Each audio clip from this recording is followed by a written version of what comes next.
Assalamualaikum warahmatullahi wabarakatuh.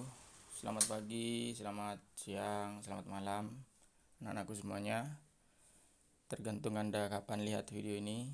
Saya harapkan Anda tetap semangat belajar. Bertemu lagi pada pembelajaran matematika. Pada kesempatan kali ini kita awali di semester 2 ini dengan rasa syukur. Mudah-mudahan kita semuanya selalu diberikan kesehatan, keselamatan, dan tetap ikuti protokol kesehatan supaya Anda tetap terjaga kesehatannya beserta keluarga di rumah. Oke, itu yang pertama. Pada pembelajaran matematika untuk semester 2 ini akan ada 2 bab yang akan kita pelajari secara umum, yaitu fungsi dan trigonometri. Ya, nanti akan saya jelaskan sedikit demi sedikit pada Anda. Mohon disimak dengan baik videonya dan kerjakan tugas-tugasnya dengan disiplin. Pahami materinya, tetap mencari ilmu, niatkan untuk beribadah, ya. Oke, anak-anak, yang pertama kita akan bahas tentang fungsi, ya. Di SMP Anda sudah tidak asing lagi dengan fungsi, ya. Jadi dengan fungsi ini kamu sudah kenal sejak kelas 8 SMP, ya. Nah, saya di sini akan sedikit mengulas supaya Anda bisa mengingat kembali apa yang sudah Anda terima dulu. Pertama, relasi. Nah, kita tahu relasi berasal dari kata relation atau hubungan, ya. Jadi ada dua hal yang saling terkait, yang saling berhubungan, itu berarti dia terjadi suatu relasi. Nah, kalau fungsi itu nanti adalah relasi yang, jadi relasi yang memiliki aturan. Nanti aturannya akan saya jelaskan di akhir pertemuan ini. Jadi relasi dulu itu semua hubungan, bisa suka makan, makanan kesukaan, atau minuman kesukaan, atau lebihnya dari, atau kurangnya dari, tergantung apa kasus yang nanti, akar dari, kuadrat dari, dan sebagainya, ya. Nah, relasi dan fungsi ini nanti dapat kita nyatakan dalam beberapa cara. Yang pertama yaitu menggunakan diagram panah, ya. Diagram panah. Nah, ini nanti Anda sudah ingat ini, ya. Nah, yang bentuknya seperti ini, ya. Seperti ini A, B. Nah, di sini harus ada keterangan fungsi dari A ke B. Berarti berasal dari A dan berakhir di B. Berarti ini adalah daerah asalnya, ya. Nah, ini diagram panah. Nanti ada yang saling menghubungkan seperti ini, ya. Misal ini A, ini B, ini 1, ini 2, misal, ya. Berarti kalau kita nyatakan dalam diagram panah bentuknya seperti ini. Ini kalau dari A ke B. Kalau B ke A berarti panahnya harus dibalik ke sana, dari B ke A, ya. Ini nanti tergantung, tidak harus dari A ke B, tapi dari B ke A juga bisa. Oke, yang kedua, cara menyatakannya bisa menggunakan pasangan berurutan, ya. Pasangan berurutan.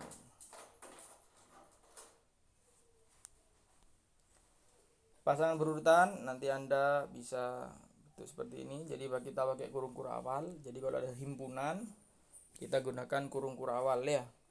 Seperti kasus di atas berarti itu adalah A, 1 karena A tadi dipasangkan dengan 1, ya. Berarti ini sebagai daerah asalnya, ini sebagai daerah kawannya, ya. Kemudian yang ini berarti B, 2 dan seterusnya nanti. Ini kalau dinyatakan dalam pasangan berurutan. Kemudian yang ketiga ini kita bisa nyatakan dengan cara grafik, ya, grafik.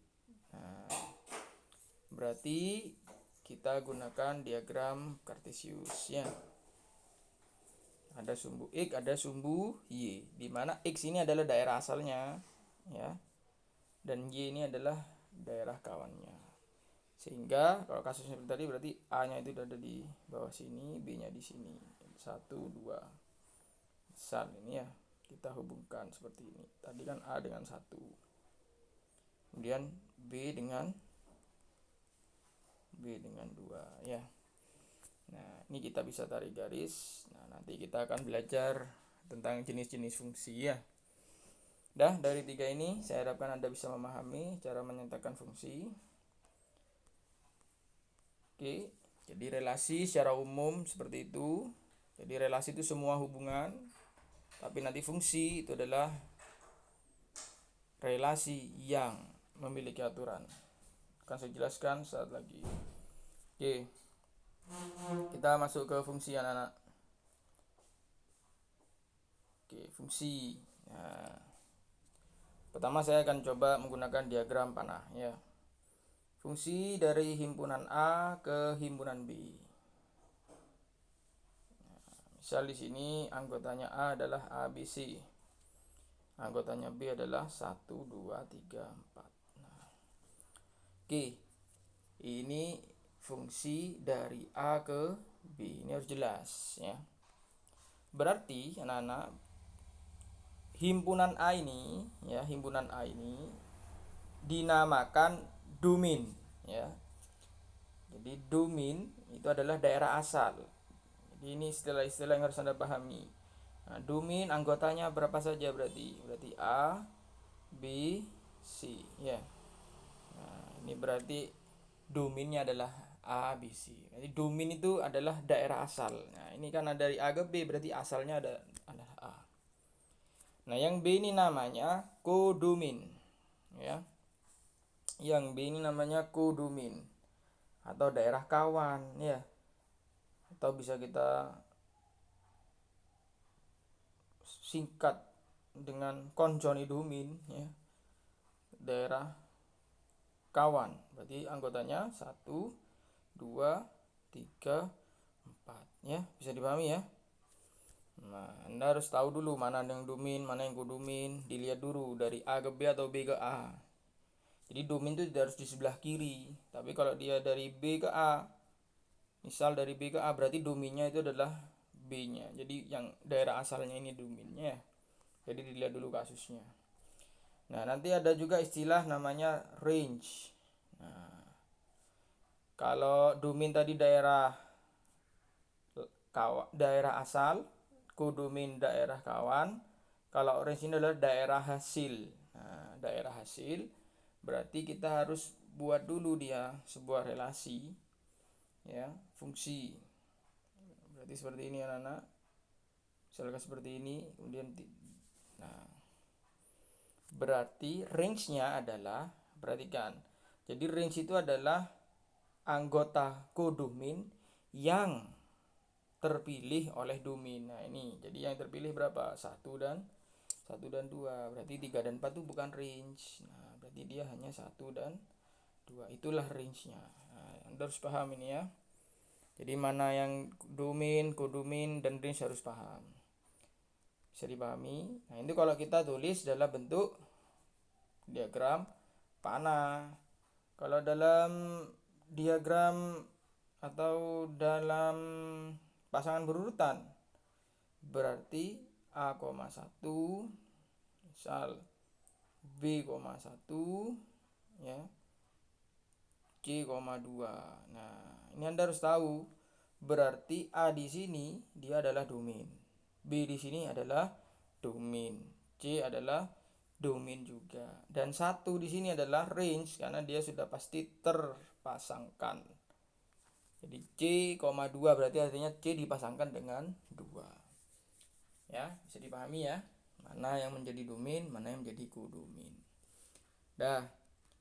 Fungsi. Nah, sekarang kita baru masuk ke fungsi. Ya, ini kita masih belajar istilah-istilahnya ya. Akan saya jelaskan secara singkat saja. Jadi fungsi ya, dari A ke B. Perhatikan kapan relasi itu bisa dikatakan fungsi. Jadi perhatikan syaratnya. ABC 1 2 3 4. Kapan relasi ini bisa dikatakan fungsi? Perhatikan, jadi fungsi itu syaratnya adalah domainnya. Jadi misalkan ini dari A ke B, nah, domainnya, nah berarti yang di A ini harus punya tepat satu pasangan. Ya, mohon digarisbawahi kata tepat. Berarti kalau tepat satu, berarti dia tidak boleh kurang dari satu, tidak boleh lebih dari satu, harus tepat satu. Ya, yang menjadi acuannya adalah domainnya. Jadi kodomain tidak ada syaratnya, bebas dia mau menerima 2, menerima 3, tidak menerima, tidak masalah. Tapi yang menjadi acuan adalah domainnya. Jadi dia harus punya tepat satu. Misal saya punya ini, A ke 1, B ke 1, C ke 4. Apakah dia fungsi? Iya, dia fungsi. Kenapa? Karena dia domainnya semua anggotanya punya tepat satu pasangan. Kalau seperti ini, misal seperti ini, nah gini saja. Apakah dia fungsi? Bukan. Kenapa? Karena dia tidak punya pasangan. Ya, duh. Kalau yang tadi itu, misal gini, ini kok fungsi? Ini kan nerima double, tidak masalah. Kalau kodomin dia mau nerima double, triple, terserah mau berapapun tidak masalah. Tidak punya pasangan tidak apa-apa. Kalau yang domain ini harus tepat satu. Misal saya tambah seperti ini justru bukan fungsi malah. Karena apa? Karena A di sini anggotanya dia bercabang. Nah, jadi fungsi di sini kalau dalam kehidupan sehari-hari bisa kita artikan kesetiaan, ya. Jadi dia harus setia dengan satu pilihannya. Jadi tidak boleh mendua, mentiga dan seterusnya. Harus punya tepat satu pasangan. Domainnya, ya. Domainnya. Jadi anggota daerah asalnya. Bisa dipahami anak-anakku semuanya? Oke.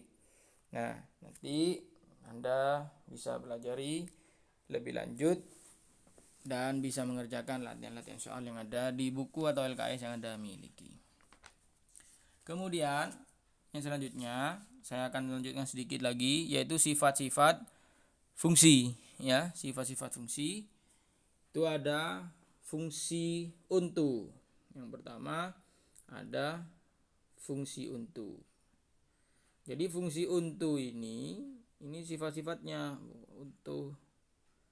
Nah, fungsi untu, jadi syaratnya harus dipenuhi dulu. Yang pertama, namanya fungsi berarti domainnya harus punya tepat satu pasangan.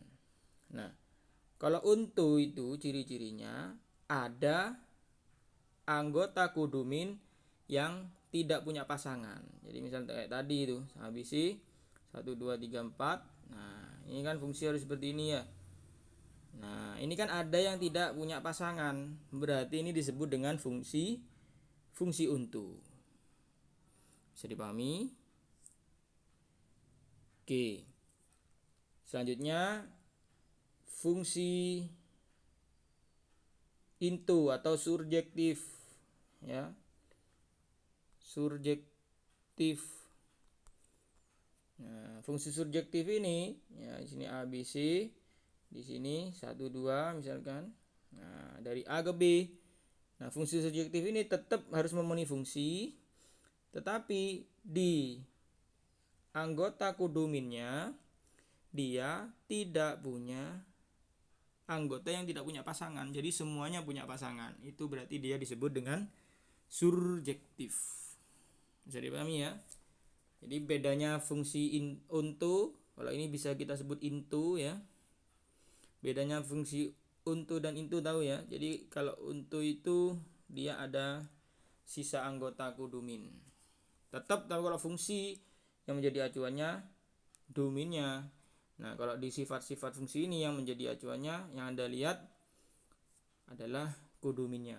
Ya, kalau ini kan tidak ada anggota yang sendirian. Kemudian yang selanjutnya yaitu fungsi injektif, ya.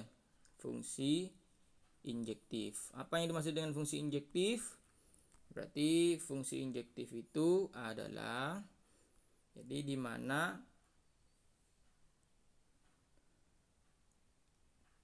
kodominnya harus punya tepat satu pasangan masing-masing dan ada sisa. Nah, ada sisa. Jadi 1 ke A ke 1, B ke 3, C ke 2 misalkan. Nah, ini kan kodominnya dia masing-masing memiliki satu pasangan. Nah, ini bukan injektif ini karena dia punya 2 pasangan ya. Ini tidak apa-apa, ini tidak ada ya. Ini yang disebut dengan fungsi injektif. Tapi dia tetap fungsi karena domainnya punya satu pasangan masing-masing. Ini punya fungsi injektif. Dan yang terakhir yaitu korespondensi 1, 1. Nah, ini anggotanya syaratnya harus sama. Jadi pasti dia 1, 1. Nah, misalkan sini ini. Nah, ini sudah tidak ada sisa. Jadi bedanya surjektif dan korespondensi 1, 1 harus paham ya. Jadi korespondensi 1, 1.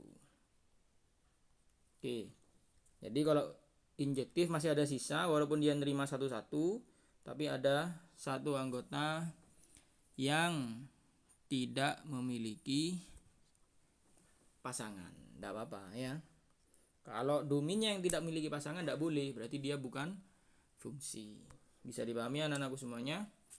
Baik, mungkin itu saja pada pertemuan minggu pertama. Silahkan anak-anak semuanya dipelajari. Anda bisa mencari literatur belajar yang lainnya. Kita akan belajar sedikit demi sedikit, pelan-pelan. Paling tidak saya memberikan video pembelajaran maksimal 20 menit saja ya. Anda bisa tonton secara langsung full atau bisa dijeda-jeda. Kalau bisa ditonton semuanya ya. Oke, untuk melatih kemampuan Anda, silahkan Anda kerjakan LKS halaman 24 ya. Kerjakan LKS halaman 24. Langsung di LKS-nya ya. Jadi langsung di LKS-nya gunakan pensil atau ballpoint. Jadi nanti suatu hari saya ingin Anda kumpulkan LKS itu. Jadi langsung kerjakan di LKS-nya halaman 24, uji kompetensi nomor 1, nomor 2, nomor 3 ya, nomor 4, nomor 5, nomor 7 ya. Jadi saya ulangi, nomor 1, nomor 2, nomor 3, maaf nomor 4 tidak usah, nomor 5, nomor 7. Nah, itu dulu kalian kerjakan langsung di LKS-nya saja. Jadi kalian kerjakan sedikit demi sedikit. Dan halaman 27, silakan dibuka halaman 27, nomor 1 yang B ya. 1 yang B ya.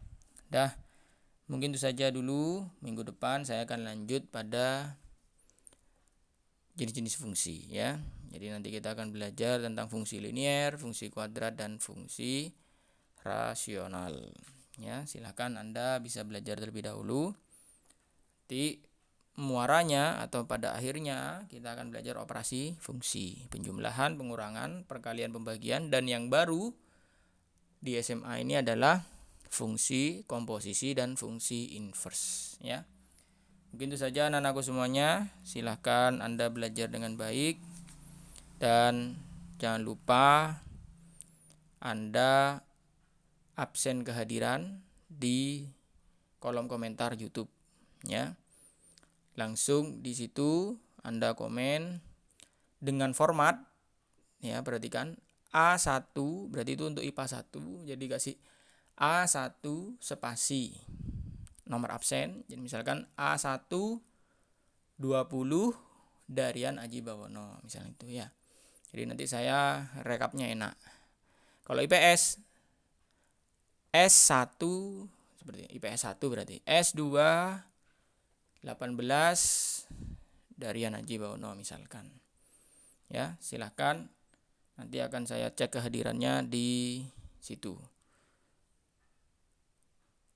Nanti pengumpulan tugasnya akan saya rekap di akhir pertemuan pada bab saja. Di LKS-nya saya minta untuk dikumpulkan. Anda kerjakan dengan baik, dengan maksimal, pelajari, kalau bisa cari soal-soal yang lainnya. Terima kasih anak-anakku semuanya. Kurang lebihnya mohon maaf. Saya Iri. Assalamualaikum warahmatullahi wabarakatuh.